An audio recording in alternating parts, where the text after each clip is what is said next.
আজকের ঠাকুমার ঝুলির গল্প ডালিম কুমার ও ব্যঙ্গমা ব্যঙ্গমী, রাধারানী দেবীর লেখা। তাহলে শুরু করা যাক।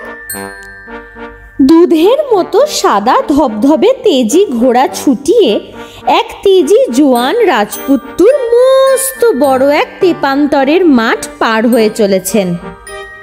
আকাশে তখন সূর্যি মামা ডুবু।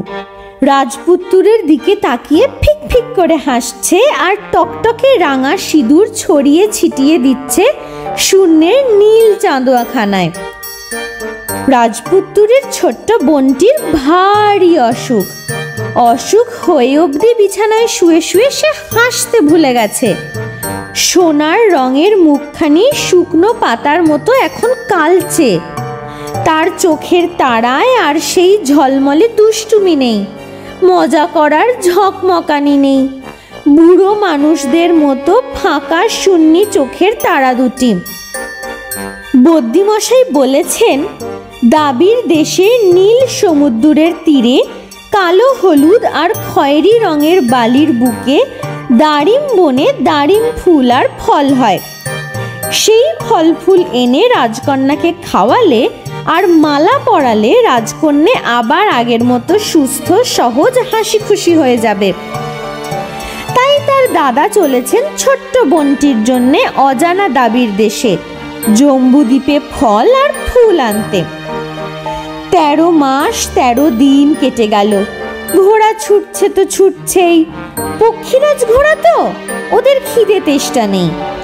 রাজপুত্তুর মাঝে মাঝে বনের ভেতর ছুটতে ছুটতে গাছ থেকে পাকা ফল পেড়ে খান, ঝর্ণা থেকে আঁজলা ভরে ঠান্ডা জল চুমুক দিয়ে খান। সেই জল মাথায় মুখে ছিটিয়ে দেন ঘোড়ার আর নিজের।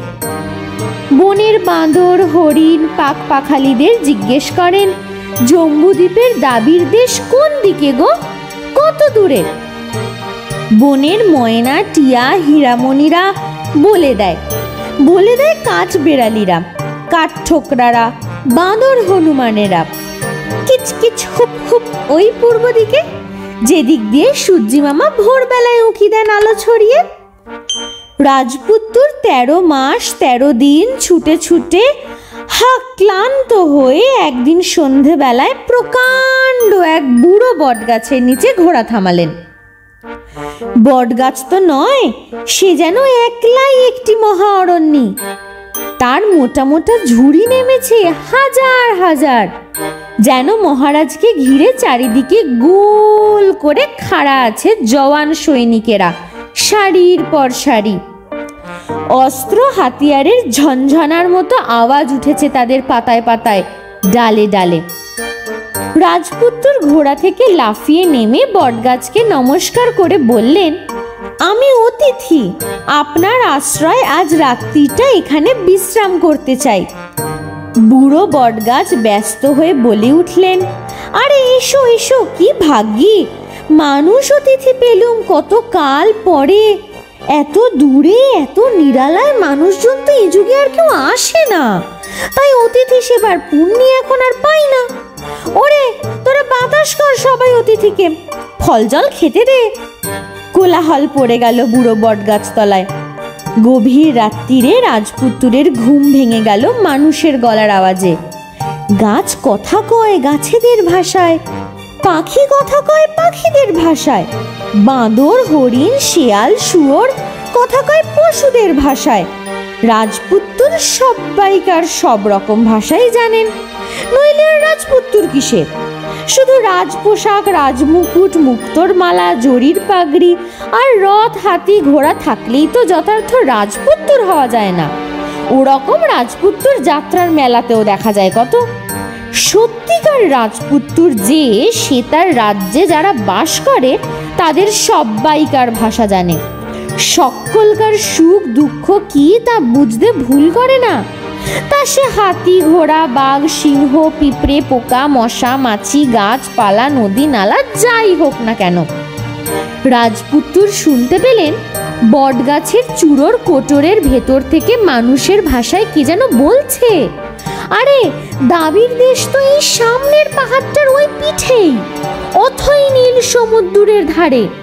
সেখানেই তো লাল বালি কালো বালির উপর দাড়িম বন আছে। কত সুন্দর সুন্দর লাল লাল দাড়িম ফুল হয় ঠিক এই সময়।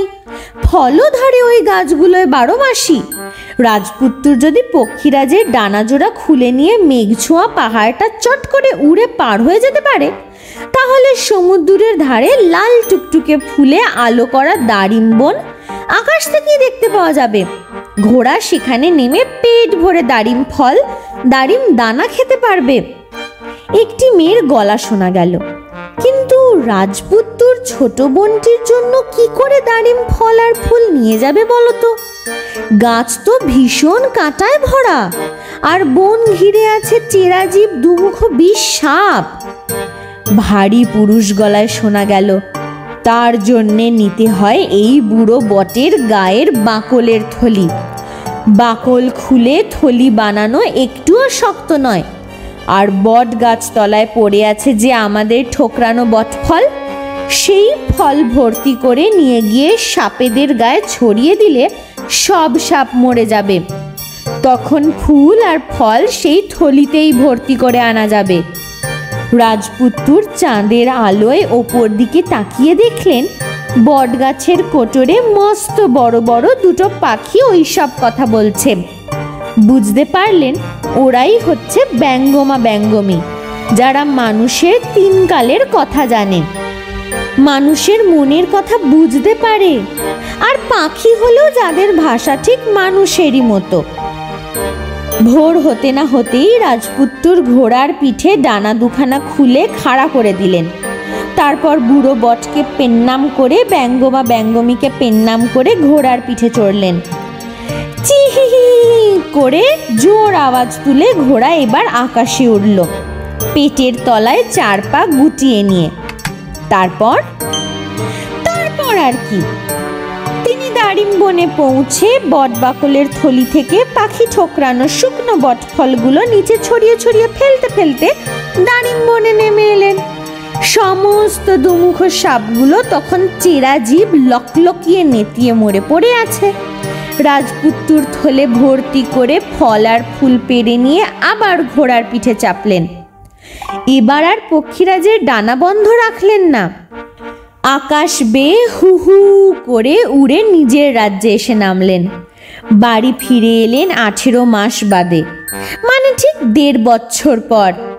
এদিকে রাজপুত্তুরের বাবা মা, রাজা আর রানী ছেলের বিপদ আপদ হয়েছে ভেবে কেঁদে কেঁদে পাগলের মতো হয়ে পড়েছেন। অবশেষে ফিরে এলেন রাজপুত্তুর। রাজপুত্তুর ছোট বোনটির বিছানায় মুঠো মুঠো দাড়িম ফুল ছড়িয়ে দিলেন। তার সারা গা ঢেকে গেল লাল ফুলে। খাইয়ে দিলেন ফল ভেঙে দাড়িম দানা আঁজলা ভরে। রাজকন্যা হাসতে হাসতে উঠে বসলো বিছানায়, আহ্লাদ করে বলল, দাদা তুমি আমায় কি খাওয়ালে? আমার যে দৌড়তে ইচ্ছে করছে, নুপুর পরে নাচতে ইচ্ছে করছে। রাজ্যি শুদ্ধ প্রজারা আর বদ্যি মশাইরা এসে হৈ হৈ করে আনন্দ করতে লাগলেন। রাজা মশাই আর রানীমা এসে ছেলেকে বুকে জড়িয়ে ধরলেন, মেয়েকে কোলে তুলে নিলেন। সবাই বলতে লাগলো, ধন্যী রাজকুমার, আজ থেকে আমরা তোমার নাম দিলুম ডালিম কুমার। আমার কথাটি ফুরলো, নোটে গাছটি মুড়লো। আজকের গল্প তাহলে এতটাই। ভালো লাগলে লাইক, শেয়ার, সাবস্ক্রাইব করতে ভুলবেন না যেন।